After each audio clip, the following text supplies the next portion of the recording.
Louvado seja o nosso Deus, amém? Depois de nós adorarmos o Senhor através de canções, de levarmos o nosso pensamento a Deus, o nosso coração, o nosso espírito através de melodias, o nosso coração declarando para Ele palavras como nós declaramos através das canções, que o Senhor, pelo seu Espírito, também nos conduza a adorá-lo nessa noite, tendo a nossa mente, o nosso espírito, o nosso coração completamente voltado para a sua palavra.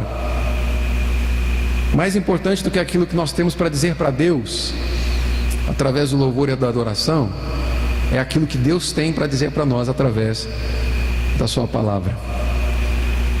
E por isso eu gostaria de convidar vocês a abrirem a sua Bíblia comigo no livro do profeta Isaías, no capítulo de número 9. Esse nosso culto de hoje, ele tem uma temática característica, uma temática especial, que é o momento em que nós separamos para refletir sobre o nascimento do Filho de Deus. Uma época do ano, é óbvio que nós não pensamos sobre isso, ou nós como cristãos não deveríamos pensar sobre isso apenas no mês em que celebra-se mundialmente o Natal, como filhos de Deus. Isso deveria ocupar o nosso pensamento todos os dias da nossa vida, como foi ministrado aqui através de canções, que Ele deveria ser o nosso Senhor em todos os instantes da nossa vida, Mas essa é uma época propícia para que os cristãos reflitam sobre isso, sobre o nascimento do Filho de Deus, o surgimento na humanidade daquele que é o nosso Salvador, o Salvador da igreja. E é por isso que eu quero meditar com os irmãos nesse texto essa noite, de Isaías capítulo 9, dos versos de 1 a 7.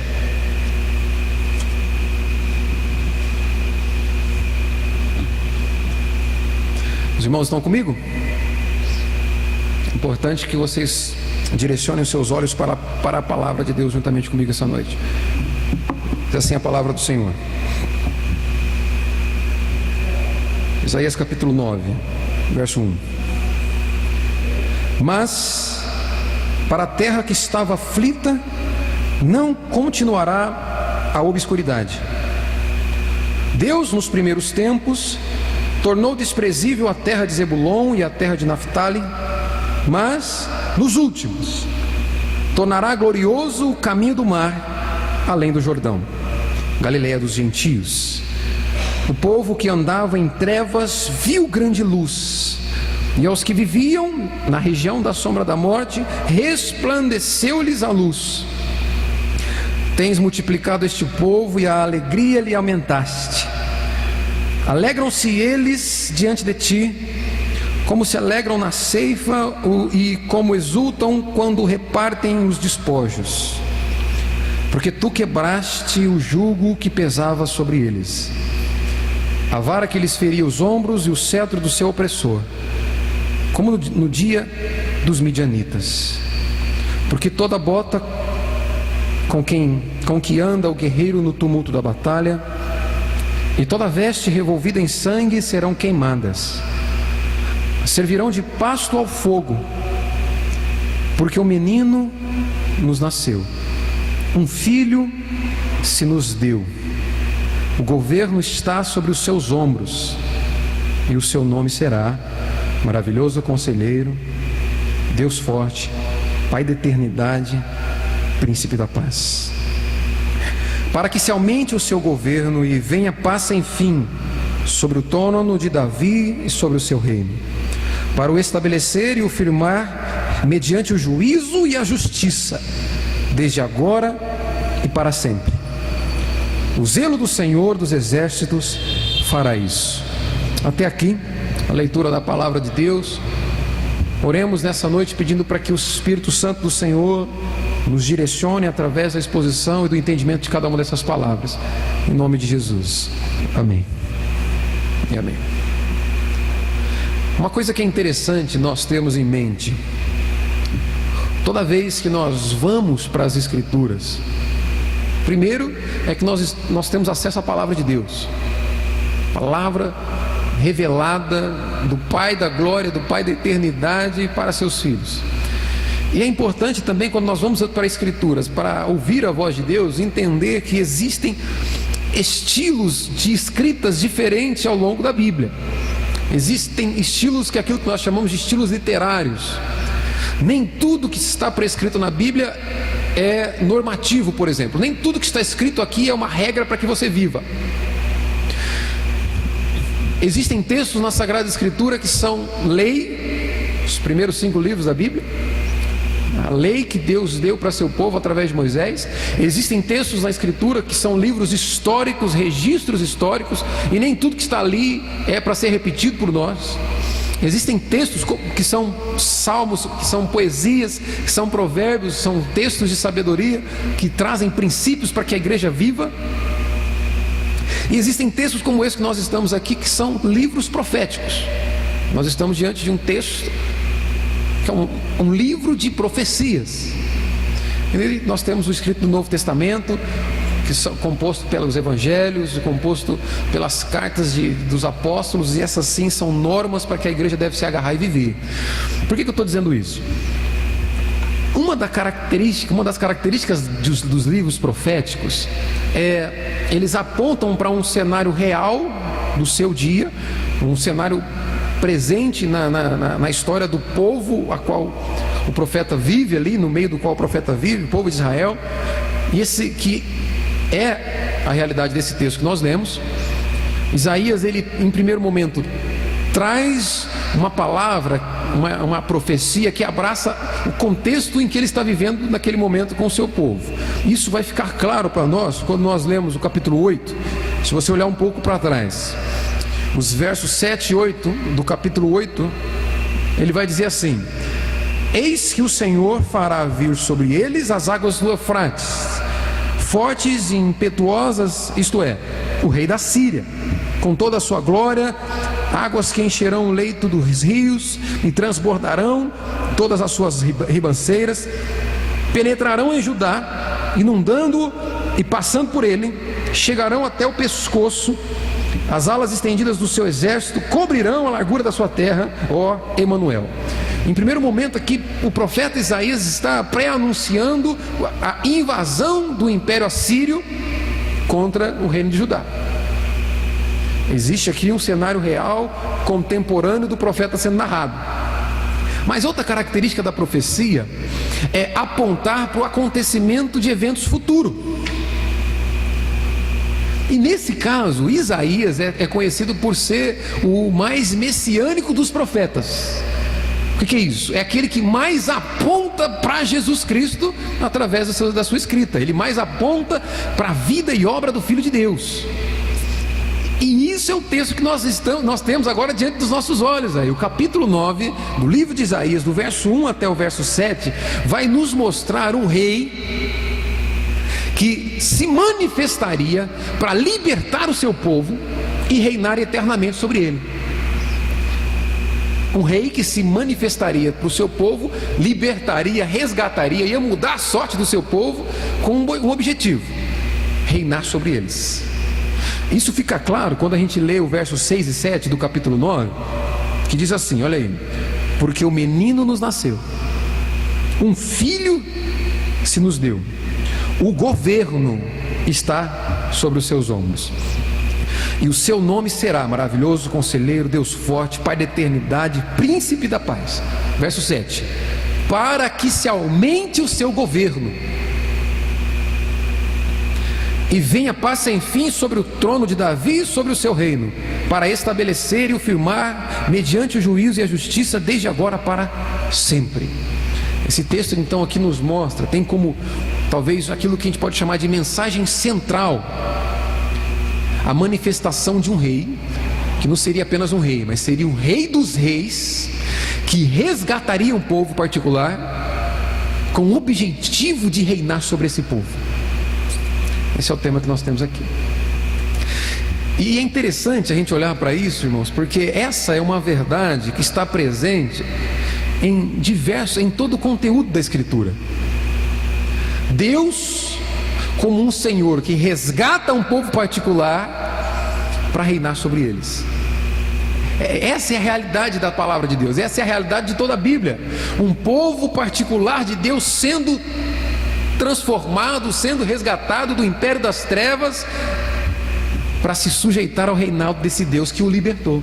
Quando nós vemos Deus se revelando para o povo de Israel no deserto, é essa verdade que a gente vai entender. Em Êxodo capítulo 20, nos versos de 1 a 3, Deus se apresenta para o povo, depois de ter tirado o povo do Egito. Deus vai ao povo, vai a Moisés e ao povo, dizendo o seguinte: eu sou o Senhor teu Deus, que te tirou da terra do Egito, que vos resgatou da terra do Egito, casa da servidão.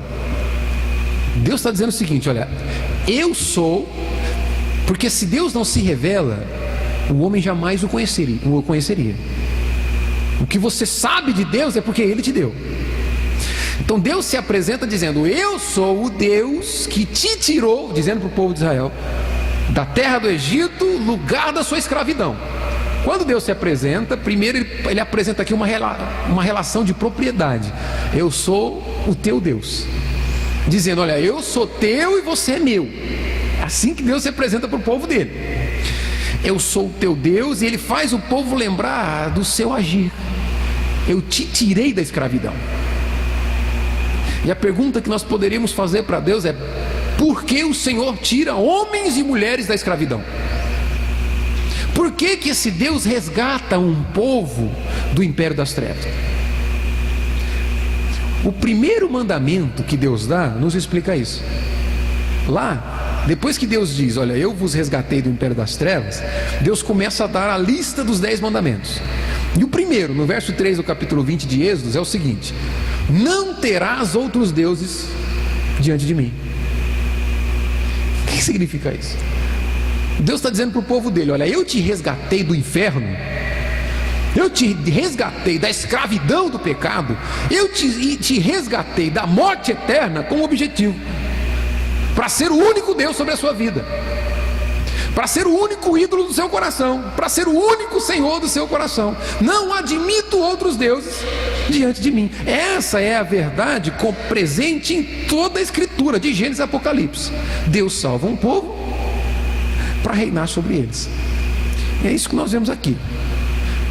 Um rei que é rei dos reis, libertando um povo para reinar, mudando a história de um povo para reinar eternamente, para sempre, sobre esse povo. Eu queria compartilhar com os irmãos alguns ensinamentos que nós podemos tirar desse texto. E o primeiro é que essa libertação que esse rei promove é uma mudança da realidade desse povo.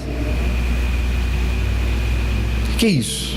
A libertação que o Rei dos Reis promove sobre a sua vida, promove sobre o seu povo, esse povo que é resgatado, é uma mudança de condição, uma mudança de realidades. Nós vamos ver nesse texto aqui, dos versos 1 e 2, pontos que são contrários a outros. Nós vamos ver que a libertação que esse rei promove é uma mudança da realidade de um povo que estava em trevas, mas agora está em luz. Um povo que vivia em aflição, escuridão, que passa a viver um tempo de glória. Um povo que vivia um juízo de Deus, rejeição de Deus, e passa a viver um relacionamento de comunhão e salvação com Deus. A primeira libertação, o primeiro ponto que nós podemos tirar daqui é que a libertação que esse rei promove é uma mudança no seu estado, no seu status, na sua condição. Antes você estava em trevas, ele te resgata para a luz. Antes você estava debaixo do juízo dele, mas agora ele te resgata e te dá salvação. Então, a primeira coisa que nós vamos ver é essa mudança de realidades. Os versos 1 e 2 nos apresentam isso. Expressões como: mas a terra que estava aflita não continuará assim. Deus que havia tornado, o mesmo Deus que tornou esse povo desprezível, agora ele torna esse povo glorioso. Dito isso, eu chamo a sua atenção para você olhar para o texto comigo. Olha aí o versículo 1 do capítulo 9 de Isaías. A primeira palavra que aparece aqui primeira expressão: mas para a terra que estava aflita não continuará a obscuridade.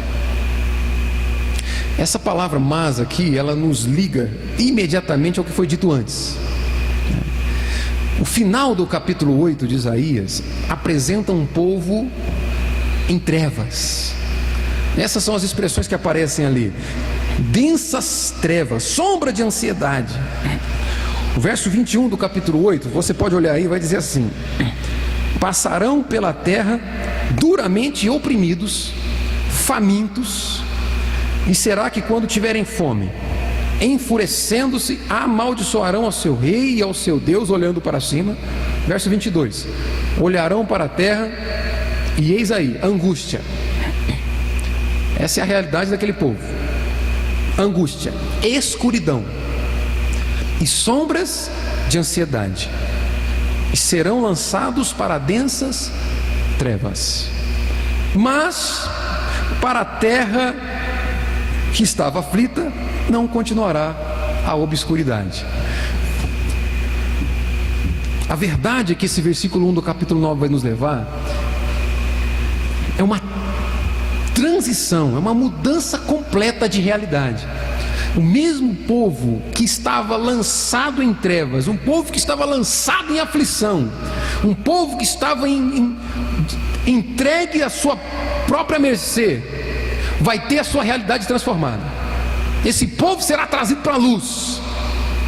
Esse povo não experimentará mais o juízo de Deus, mas agora experimentará o amor de Deus. Uma realidade vai ser transformada. Mas para a terra que estava aflita não continuará. Esse tempo de desespero, esse tempo de aflição não continuará para sempre. Essa é a ideia. E ainda no verso 1, acompanha comigo aí. Isaías vai dizer o seguinte: Deus, nos primeiros tempos, tornou desprezível a terra de Zebulon e a terra de Naftali, mas nos últimos, ou seja, nos últimos tempos, tornará glorioso o caminho do mar, além do Jordão, Galileia dos gentios. Duas expressões aqui que a gente precisa entender para interpretar o significado dessa expressão: nos primeiros tempos, nos últimos tempos. Isaías apresenta dois momentos, dizendo que Deus age nesses dois momentos. Deus, nos primeiros tempos, torna o homem, ou torna esses homens, a ideia da terra de Zebulon, a terra de Naftali, na verdade é a figura profética aqui para indicar os povos, as pessoas, esse que seria agora chamado de povo de Deus. Nos primeiros tempos, Deus tornou desprezível. E nos últimos tempos, Deus tornará glorioso. Esse primeiros tempos, últimos tempos, é na verdade, quando nós olhamos à luz do próprio contexto e de um panorama de todas as escrituras sagradas, é na verdade o tempo antes da manifestação do Rei dos Reis. Esses eram os primeiros tempos. E o tempo depois da manifestação do Rei dos Reis, esses são os últimos tempos. Hoje nós vivemos esses últimos tempos a qual Isaías menciona aqui. O tempo depois da vinda do Messias. O que ele está dizendo aqui? Olha, nos primeiros tempos, antes dessa manifestação do Rei dos Reis, antes dessa manifestação do Messias, Deus tornou desprezível o povo, desprezíveis os homens. Essa expressão, Deus tornando desprezíveis, pode ser entendida assim, como Deus deixando que o homem à sua própria mercê. Deus deixando o homem entregue ao seu próprio coração. Você já viu aquele conselho do tipo assim, olha, ouça o seu coração, o que o seu coração te diz? Textos como esse aqui vão nos mostrar o seguinte: quando Deus te deixa entregue ao seu próprio coração, o resultado é desgraça, desastre, caos. Jeremias vai nos dizer que enganoso é o coração do homem, desesperadamente corrupto. Então não ouça o seu coração. Você ouvindo o seu coração, você está fadado ao fracasso.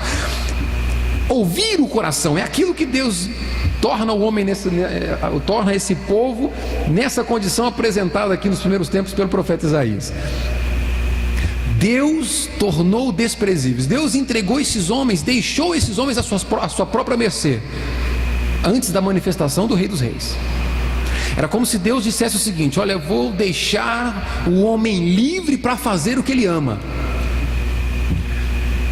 Não vou colocar restrição no coração pecaminoso do homem.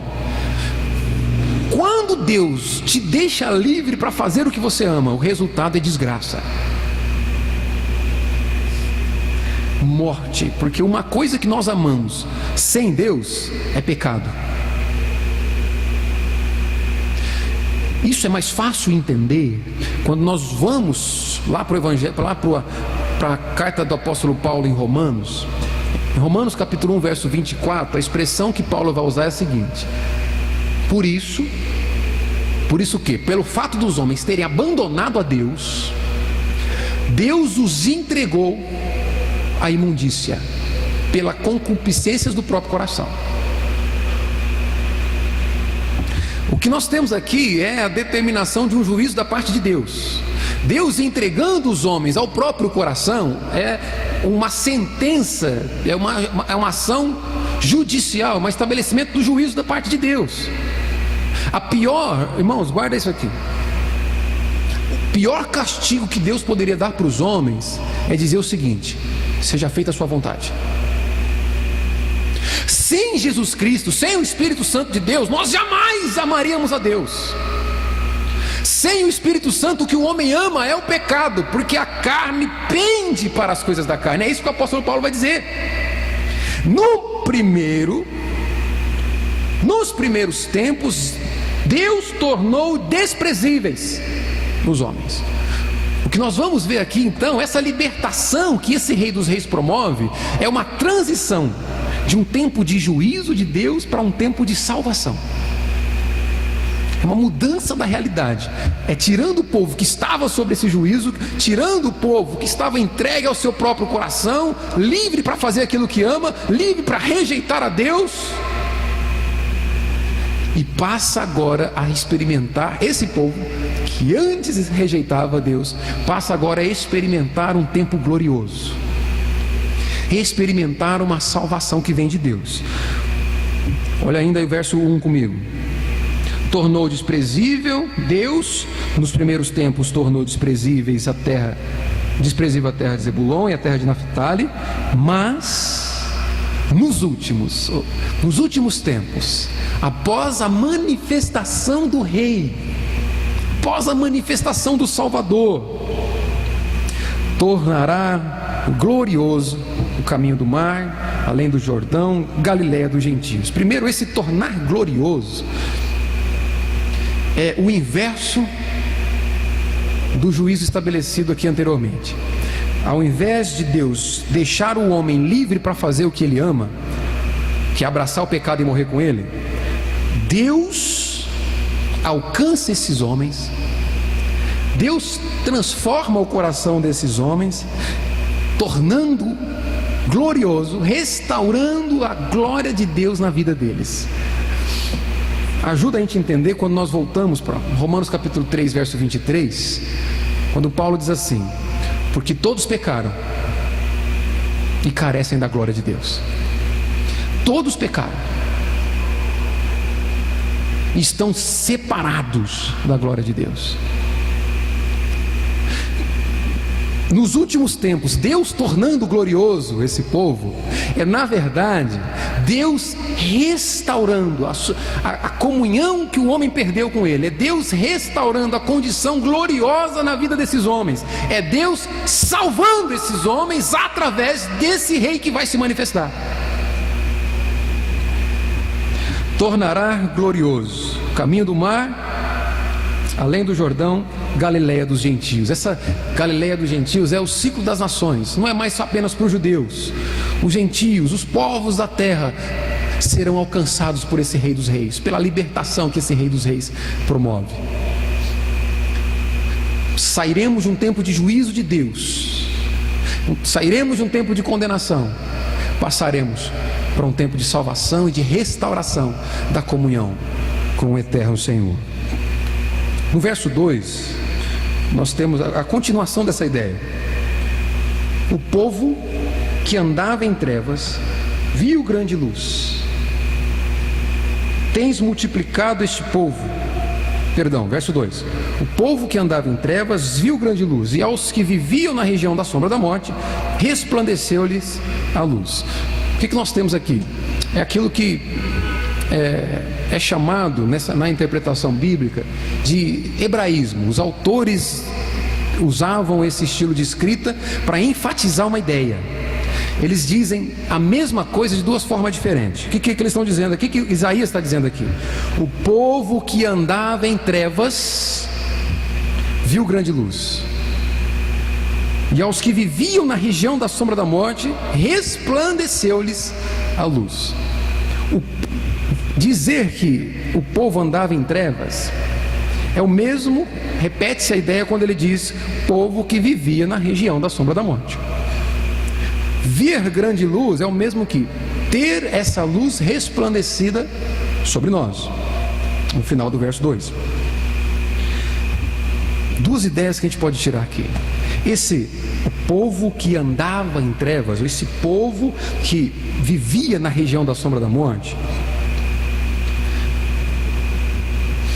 é na verdade um estilo de vida antes de Jesus Cristo.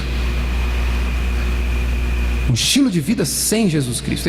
Viver na sombra da morte, andar em trevas, é a condição de todo homem natural. Anda em trevas aquele que não foi alvo da luz de Jesus Cristo. Essa aqui é a condição de um homem degenerado, de um homem que não nasceu de novo. É apenas um homem natural que não discerne Deus, não discerne nada que é espiritual. Por isso que ele é cego. Habita em região de sombras, região da sombra da morte. Essa é a realidade do povo sem a manifestação, ou antes da manifestação desse rei.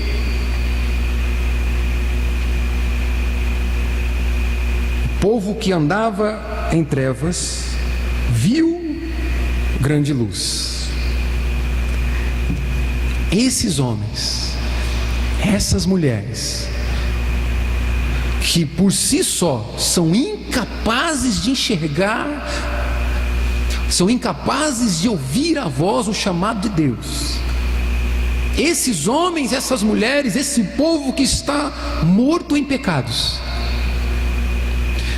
viu grande luz. E a repetição no final do verso ele diz: resplandeceu-lhes a luz. Talvez a característica mais conhecida do Natal, que é comemorado aí tanto por crentes como por incrédulos, é a chegada da luz, não é verdade?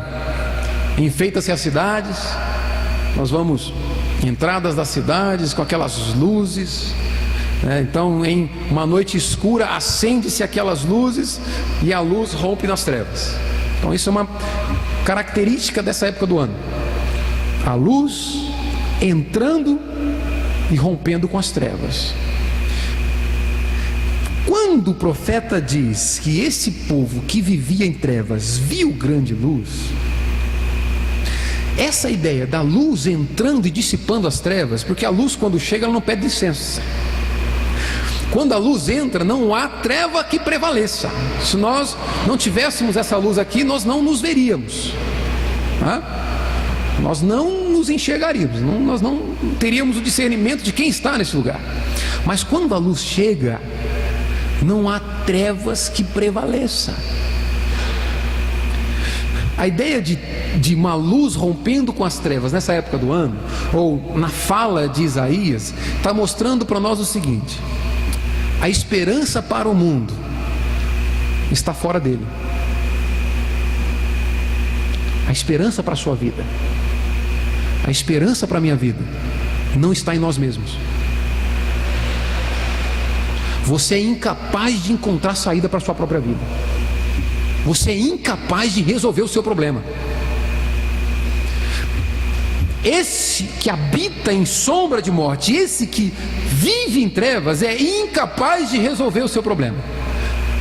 Porque para Deus, se não houver uma intervenção de Deus, ele continuará morto em pecado. É isso que o apóstolo Paulo vai dizer, que quando o Senhor nos encontrou, nós estávamos mortos espiritualmente, estávamos mortos em pecado. A luz entrando e rompendo com as trevas é uma mostra, uma evidência de que a saída, a esperança está fora do mundo. Ela vem de um outro lugar.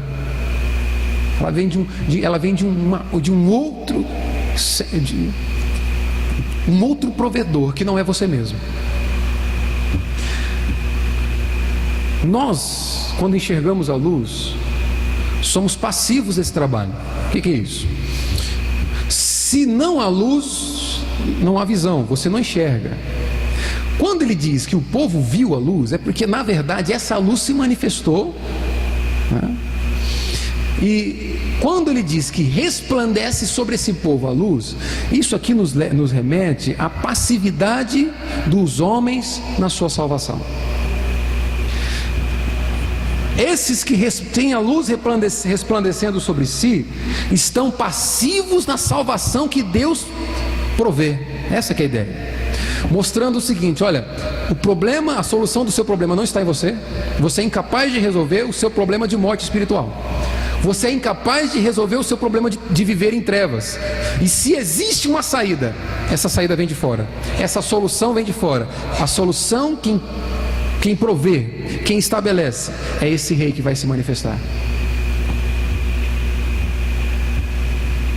Os que viviam na região da sombra da morte, resplandeceu-lhes a luz. O verso 3. Então, o primeiro ponto que nós tiramos desses dois versículos aqui é a seguinte ideia: a libertação que esse rei promove é mudar o seu status de morto para vivo, de alguém que vivia na sombra da morte, que vivia em trevas, para um habitante do reino da luz, um habitante do reino de Deus. Ele muda a sua realidade. Segundo ponto, essa libertação que esse rei promove é a condução desses que agora foram resgatados do império das trevas. É a condução desses para experimentarem uma alegria verdadeira. Olha o verso 3. Tens multiplicado este povo, a alegria lhe aumentaste.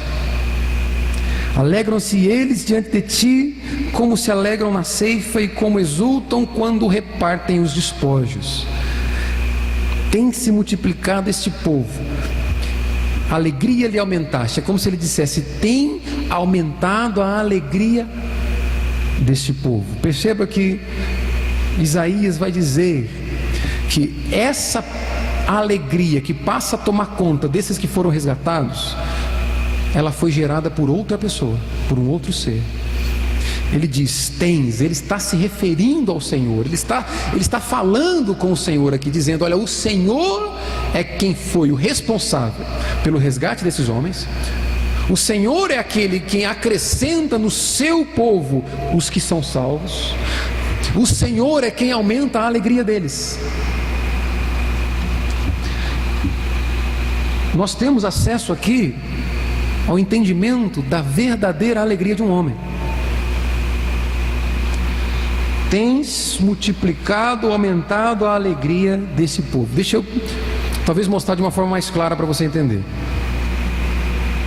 Estamos falando de um povo que habitava densas trevas e agora habita a luz, porque foram resgatados pelo Rei dos Reis.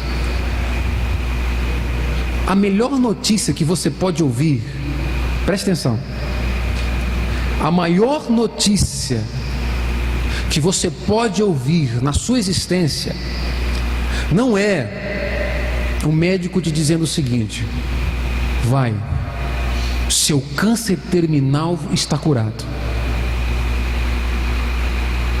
A melhor notícia que você pode ouvir na sua existência não é: vai, o seu marido voltou para casa. Vai, a pessoa amada te espera lá fora. Vai, você é herdeiro de uma grande herança. Vai, porque a sua bênção está chegando. A melhor notícia que você e eu poderemos ouvir é essa que diz: vai, seus pecados foram perdoados. Vai, você não é mais um habitante das trevas, agora você foi transportado para o reino da luz.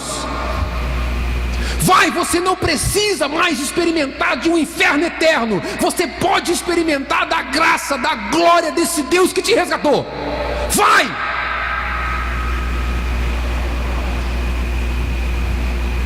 Se nós entendêssemos isso, tens multiplicado a alegria deste povo, aumentado a alegria desse povo.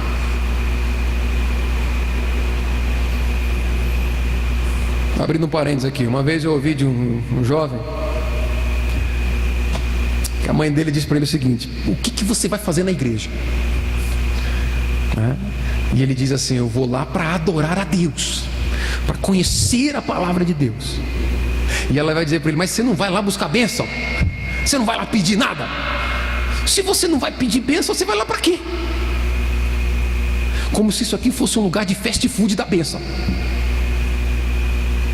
A maior bênção que você pode alcançar na sua vida, irmão, não é a cura, não é prosperidade, não é restauração de casamento. Deus pode fazer tudo isso. Não estou dizendo que isso é que Ele não faz. Eu estou dizendo que se a única motivação de você estar num lugar como esse aqui é ter os seus problemas na terra resolvidos, infeliz homem e mulher que nós somos. Se o que nos motiva a estar num lugar como esse, para buscar a Deus, para ouvir a palavra de Deus, é simplesmente ter a cura, ter a restauração familiar, ter a prosperidade material, financeira, a resolução dos nossos problemas, infelizes homens que somos. Porque eu tenho certeza que você conhece uma multidão de gente que não tem problema familiar, que não tem enfermidade, que tem dinheiro e está caminhando para o inferno. Tens multiplicado este povo e aumentado a alegria deles. A alegria do resgate eterno, a alegria do resgate que só o Rei dos Reis pode promover.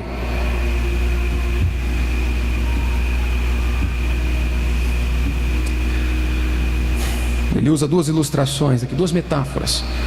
No verso 3 ainda: alegram-se diante dele como se alegram na ceifa, no recolhimento dos frutos. O agrônomo, depois que produz, ele se alegra com o resultado. E a outra metáfora é: e como exultam quando repartem despojos. O final da guerra, os soldados vivos repartindo os despojos. Essa é a alegria daquele que é resgatado pelo Rei dos Reis. No verso, depois desses dois ensinamentos que nós temos aqui, que a libertação que o rei promove é mudar o seu estado de morto para vivo, de trevas para a luz, de te mostrar, de te levar a verdadeira alegria da salvação. Nós temos aqui uma série de 3 porquês. O verso 4 começa com porquê, o verso 5 começa com porquê, o verso 6 começa com porquê. E aí nós vamos ter o verso 7 começando com um para quê. Vou tentar ver brevemente contigo aqui. Diz assim: o primeiro porquê, no verso 4, nos mostra o motivo da alegria desse povo. Por que esse povo que foi multiplicado pelo Senhor é feliz? Qual é o motivo da alegria deles? Verso 4: porque tu quebraste o jugo que pesava sobre eles, a vara que lhes feria os ombros e o cetro do seu opressor, como no dia dos midianitas. Esse primeiro porquê aqui é o motivo da alegria do povo. Houve um agir de Deus que promoveu essa alegria. Porque tu quebraste o jugo que pesava sobre eles. Isso aqui, mais uma ideia de hebraísmo, de se repetir a mesma ideia com palavras diferentes. Quebraste o jugo que pesava sobre eles, vara que lhes feria os ombros, cetro do opressor.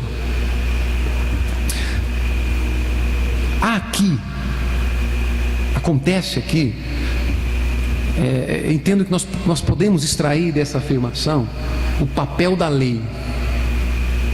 A lei tem por objetivo revelar a sua incapacidade. A lei de Deus, que é santa, que é pura, que é aquilo que ela pede, como diz o pastor Antônio Carlos, eu acho interessante isso, o que a lei pede é extremamente razoável. Jesus vai resumir nos 2 mandamentos dizendo, o que a lei pede? Que você ame a Deus e que você ame o próximo. E quando você tenta, você vê o quão você é incapaz disso. A lei mostra o tempo todo a nossa incapacidade. Somos incapazes de amar. Incapazes de amar Deus como Ele requer, como o único Senhor da nossa vida. E incapazes de amar o próximo que precisa de nós. Incapazes de amar o próximo que não tem nada para nos oferecer. Isso é amar como Jesus ama. Você e eu não tínhamos nada para oferecer para Ele, e Ele ainda assim ama. E a lei nos pede isso e nós somos incapazes. Então, o que Isaías está nos mostrando aqui, que o motivo da alegria é que esse povo que seria resgatado, eles não seriam salvos pelo resultado das suas obras. Eles não seriam aceitos por Deus porque mereceram isso. Esse jugo que pesava sobre os homens, essa incapacidade de se fazer completamente aquilo que a lei exige, essa vara que lhes feria os ombros, a lei tem por objetivo nos esbofetear, mostrando, olha, vocês são incapazes de merecer a salvação que Deus te deu. Porque se você fosse conquistar a salvação com o seu esforço, obedecendo a lei, quando você quebra 1 milímetro da lei, Tiago vai dizer que você quebra toda a lei. Pronto, você já não é mais digno de ser salvo. Então é como se a lei nos mostrasse o seguinte: olha, a saída para o seu problema está em outro lugar. E não é no seu esforço, não é no seu mérito. Isso é o motivo da alegria desse povo. Deus retira deles a ideia de que eles podem merecer a sua salvação. Deus retira deles a ideia de que eles possam merecer esse resgate, essa retirada das trevas e transporte para a luz. Porque Isaías vai dizer o seguinte: tu quebraste. Deus é quem providenciou aquilo que o homem precisava, aquilo que o povo precisava para resolver o seu problema. E ele finaliza no verso 4 dizendo: como no dia dos midianitas. Para a gente entender isso aqui, eu vou citar para a gente ganhar tempo. No livro de Juízes, no capítulo 7, verso 22, vai nos mostrar a história de quando Deus levanta Gideão para libertar o povo de Israel da opressão dos midianitas. E você vai lembrar da história que Gideão começa com um grande exército, não é? Aí Deus vai dizendo: não precisa de tudo isso, tira. Ainda é muito, tira.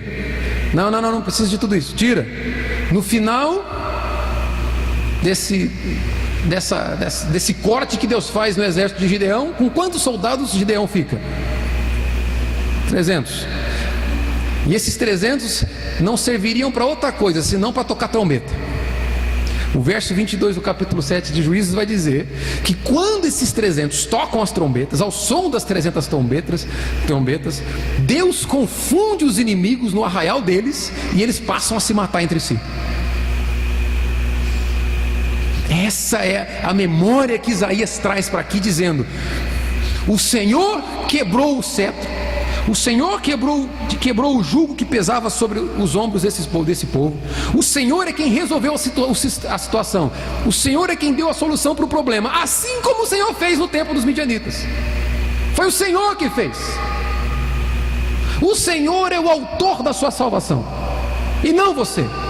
Não há nada que nós possamos fazer para merecer esse resgate que Deus promove. nos tirando das trevas e nos transportando para a luz. Por isso que Paulo vai dizer que é por graça. Tudo que você faz agora, depois do resgate de Deus, não é para merecer algo dele, é para demonstrar gratidão por um Deus que te resgatou quando você não merecia. Como no dia dos midianitas. Por isso esse povo está alegre, porque o Senhor resolveu o problema deles. O Senhor deu o escape, o Senhor resolveu a situação. O segundo porquê, então o primeiro porquê é o motivo da alegria. O segundo porquê é a apresentação do resultado definitivo dessa manifestação do Rei dos Reis. Veja só, no verso 5: porque toda bota com que anda o guerreiro no tumulto da batalha, e toda veste revolvida em sangue serão queimadas, servirão de pasto ao fogo. O cenário que é descrito aqui é o desfecho de uma guerra,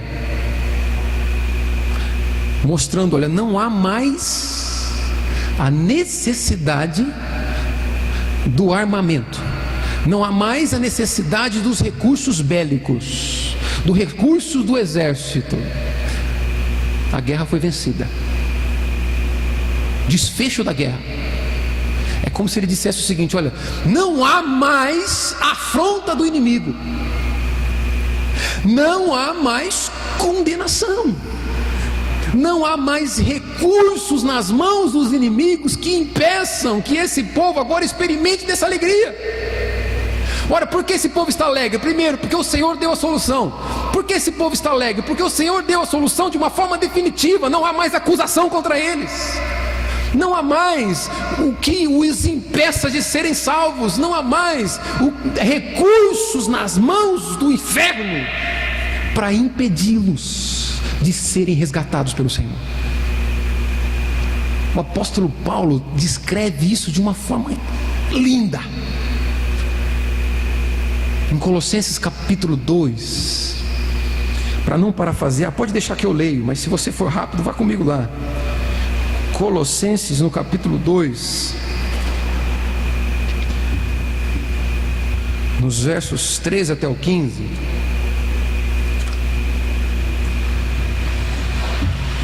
Paulo vai dizer assim: e a vós outros que estáveis mortos.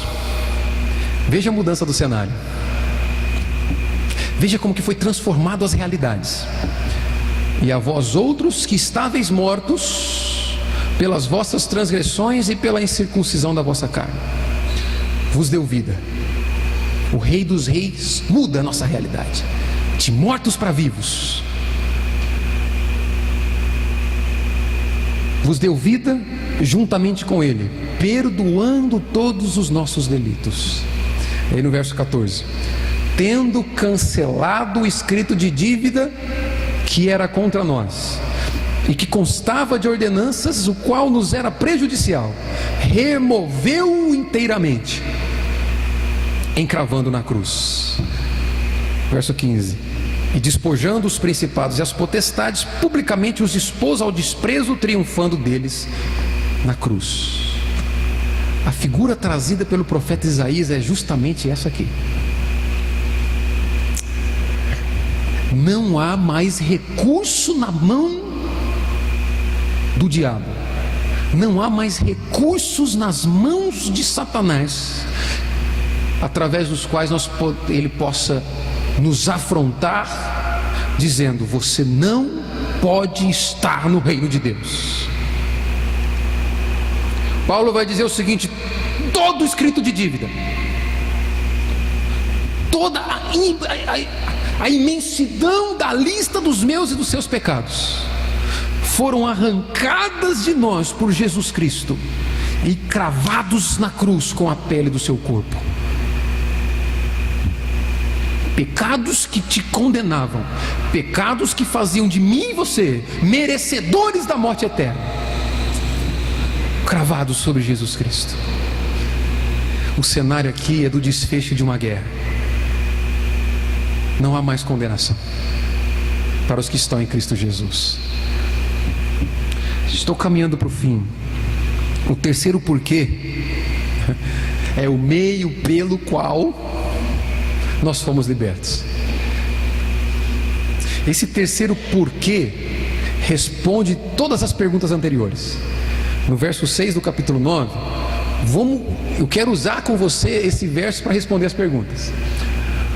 Por que não há mais trevas? Porque o menino nos nasceu, um filho se nos deu. Por que o povo foi transportado para a luz do Senhor? Porque o menino nos nasceu, um filho se nos deu. Por que esse povo está alegre? Porque esse povo não é mais passível de condenação.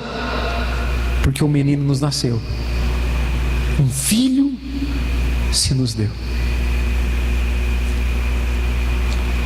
Isso aqui é o meio pelo qual Deus resolveu o nosso problema. A expressão, um menino nos nasceu, um filho se nos deu, nos leva às duas naturezas de Jesus Cristo. Aquele que é 100% Deus, o Filho de Deus que foi dado, também se torna 100% homem quando nasce. O menino nos nasceu, e só assim o problema da nossa morte poderia ser resolvido. Só assim Deus poderia trazer uma solução para o resgate das nossas almas. O menino nos nasceu.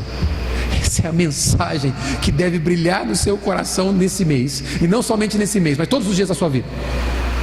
Um menino nos nasceu, ele se fez um de nós para pagar o preço pelos nossos erros. Ele se fez um de nós para pagar o preço que você e eu mereceríamos pagar.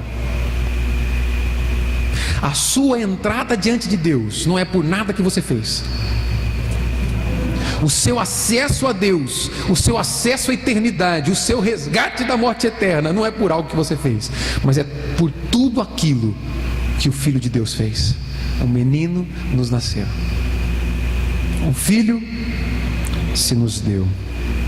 Ele resolve esse problema, como é explicado aqui no verso 7 por Isaías, quando diz assim: para que se aumente o seu governo e venha a paz sem fim sobre o trono de Davi e sobre o seu reino, para o estabelecer e o firmar mediante juízo e justiça. Juízo e justiça. Sabe por que você pode ser aceito diante de Deus? Se Deus que é santo, a Bíblia diz que o pagamento do pecado o salário do pecado é a morte. Se é algo que nós merecíamos de Deus, é isso. Porque não há quem não peque. Paulo diz: todos pecaram, carecem da glória de Deus. João vai dizer: aquele que diz que não tem pecado é mentiroso, peca 2 vezes. Sabe como Deus agiu para resolver o nosso problema? Estabeleceu juízo e justiça através de Jesus Cristo.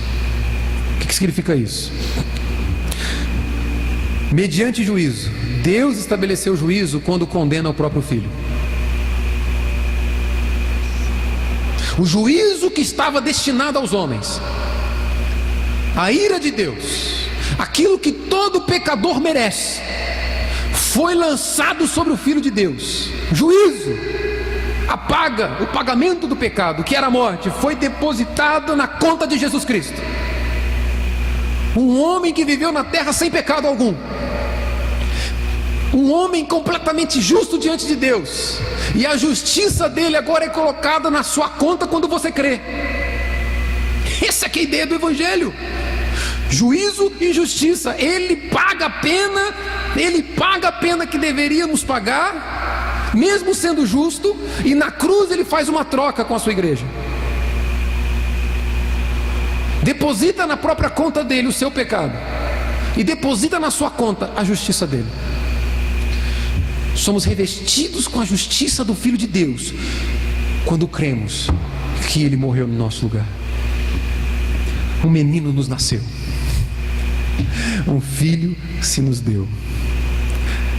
O Natal é sobre Ele, é sobre Jesus Cristo, assumindo a sua dívida e pagando o preço por ela. E por que Ele faz isso? Por que Jesus morre por você? E aqui eu finalizo a mensagem. Por que Jesus Cristo morreu por você? Para quê? Qual a motivação que havia no coração daquele homem que o fez caminhar ensanguentado até a cruz? Que o fez dar até a última gota de sangue, o último suspiro naquela cruz? Para quê? Veja o verso 7 comigo. Para que se aumente o seu governo e venha paz sem fim sobre o trono de Davi e sobre o seu reino, para o estabelecer e o firmar mediante juízo e justiça, desde agora e para sempre. Sabe por que Jesus morreu pela sua igreja? Para reinar sobre a sua vida para sempre. Ele morreu no seu lugar. Ele se entregou por você para reinar sobre você para sempre. Sabe qual é a evidência de que você e eu fazemos parte desse povo aqui que se alegra por ter tido a sua situação transformada? Sabe qual é a evidência de que um dia nós saímos do reino das trevas e fomos transportados para o reino do Filho de Deus? Sabe o que comprova que um dia você foi realmente salvo? Nessa noite Ele está reinando sobre a sua vida. A evidência de que um dia você foi resgatado, a evidência de que um dia nós fomos tirados do império das trevas, é que Ele é o único Senhor diante de quem nós nos prostramos. Ele é o único Senhor que reina sobre a nossa vida. Ele morreu para ser o seu dono, para ser o seu rei, o seu Senhor. Gostaria de te convidar a fechar seus olhos e a pensar naquilo que foi dito nessa noite. Que essa data do Natal nunca mais seja a mesma no seu e no meu coração. Que nós possamos usar esses dias para elevar os nossos pensamentos a Deus, com um coração completamente grato, satisfeitos por saber que Ele resolveu um problema que nós seríamos incapazes de dar a solução, que é o problema de nossa morte espiritual. Ele nos resgatou, Ele nos tirou da aflição do pecado e nos transportou para um reino de paz, um reino de glória, um reino onde Ele é o nosso dono.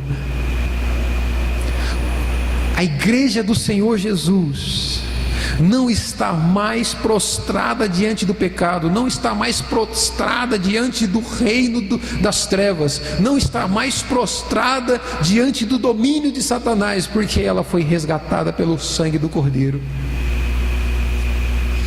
A igreja de Jesus Cristo, ela pode se alegrar por saber que ainda que a vida na terra seja doída, ainda que a vida na terra seja o experimento de dor após dor, dia após dia de decepções, dia após dia de desastres, de enganos, de dor e sofrimento, essa igreja pode se alegrar com o fato de saber que ela tem uma vida eterna garantida diante do Rei dos Reis.